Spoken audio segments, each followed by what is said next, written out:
भगवान श्री कृष्ण जी के अनन्य भक्तों को अनंत सादर प्रणाम। आज दिनांक 16 जून 2024 है। आओ हम सब मिलकर श्रीमद् भगवद गीता के अध्याय 2 के श्लोक 31 का ज्ञान अमृत आनंद पूर्वक ग्रहण करें। हम शुरू करेंगे हरि भक्ति के साथ, जिसमें हम भगवान के नाम का जाप सबसे पहले करते हैं।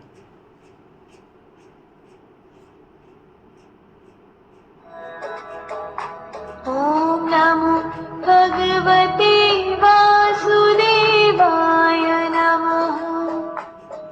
31वां श्लोक। स्वधर्ममपि चावेक्षण विकम्पितुमर्हसि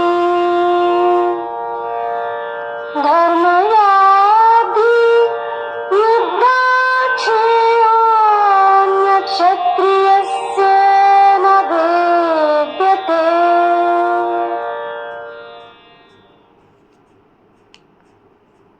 स्वधर्मम अपि च अवेक्ष्य न विकम्पितुम अर्हसि धर्म्यात् हि युद्धात् श्रेयः अन्यत् क्षत्रियस्य न विद्यते। अनन्य भक्तों, दो शब्द अपने को अच्छी तरह से आज के परिप्रेक्ष्य में समझ लेने हैं। पहला है स्वधर्मम। स्वधर्मम मीन्स अपनी जिम्मेवारी। अपनी जिम्मेवारी क्या होती है? वह काम जो आपके सिवाय कोई और कर ना सके, वह आपकी जिम्मेवारी है। बहुत ही स्पष्ट है। आप कहीं पर अधिकारी हैं, कहीं पदाधिकारी हैं, परिवार में आपकी कोई स्थिति है, समाज में कोई स्थिति है, वह काम जो आपके सिवाय कोई और न कर सके, वह आपकी जिम्मेवारी है, ईश्वर के द्वारा दिया हुआ कर्म है। अब उस जिम्मेवारी को देखते हुए यहाँ जो वर्ड है युद्धाय। अब युद्ध जो है उसका मतलब है कर्म करना। जैसे क्षत्रिय का काम है युद्ध के मैदान में युद्ध लड़ना, इसी तरह हम और आप जो अपने दैनिक जीवन में हैं, उन दैनिक जीवन में अपना कर्म, अपनी जिम्मेवारी को ध्यान में रखते हुए करना, यह ही इस श्लोक का सार है। शब्दश न लेते हुए दो बातें समझ लें। मेरी जिम्मेवारी क्या है और उस जिम्मेवारी को मैं पूरी तरह निभाऊंगा। जिम्मेवारी की परिभाषा आपको मिल गई कि वह कर्म जो आपके सिवा कोई अन्य न कर सके, वह आपकी जिम्मेवारी।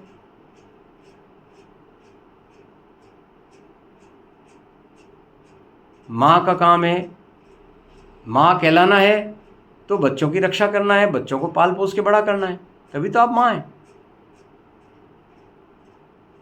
आप टीचर हैं, आप शिक्षक हैं, तभी तो आप शिक्षक हैं। Where are you?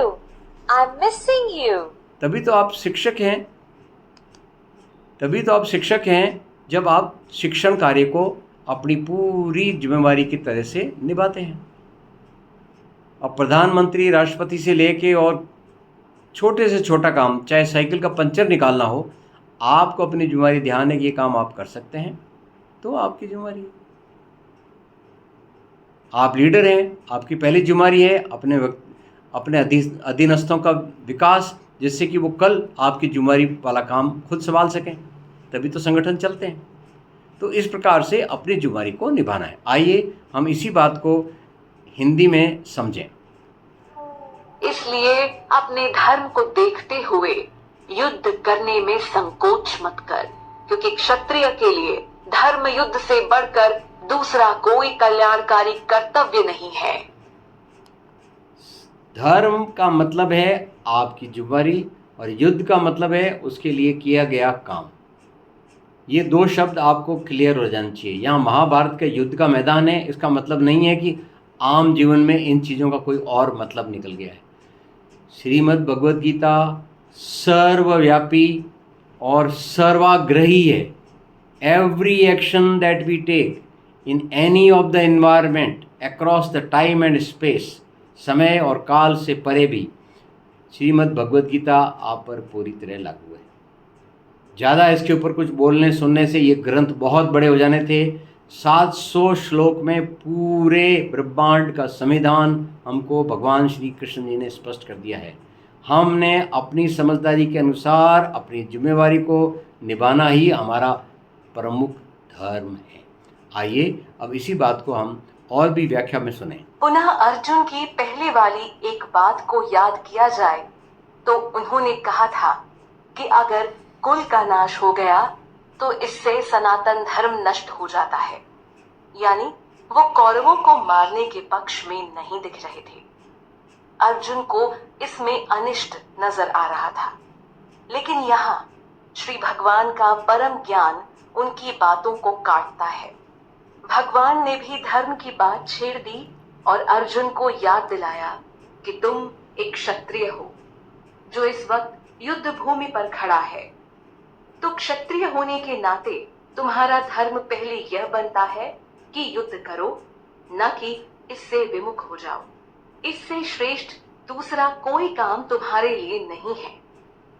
धर्म की रक्षा के लिए युद्ध करना खून बहाना बुरा नहीं, लेकिन सिर्फ निजी स्वार्थ के चलते किसी दूसरे का बुरा करना या उसका वध कर देना सही नहीं है। पर महाभारत का युद्ध धर्म युद्ध कहलाया, जहां युद्ध करना भी धर्म के अनुसार और मारना भी धर्म के अनुसार था। वैसे भी युद्ध में मारे गए सैनिक का यश उससे कहीं ज्यादा होता है जो युद्ध लड़ने से ही मना कर देता है। इसलिए श्री कृष्ण अर्जुन को प्रोत्साहित करते हैं। आइए अपन इस बात को फिर से समझें। यहाँ धर्म का मतलब है अपनी जिम्मेवारी, युद्ध का मतलब है अपना कर्म करना। इन दोनों को जो अगर आप जोड़ेंगे तो आपको अपने जीवन का लक्ष्य स्पष्ट हो जाएगा। आपका धर्म क्या है जो कोई और ना निभा सके, वो आपका धर्म है।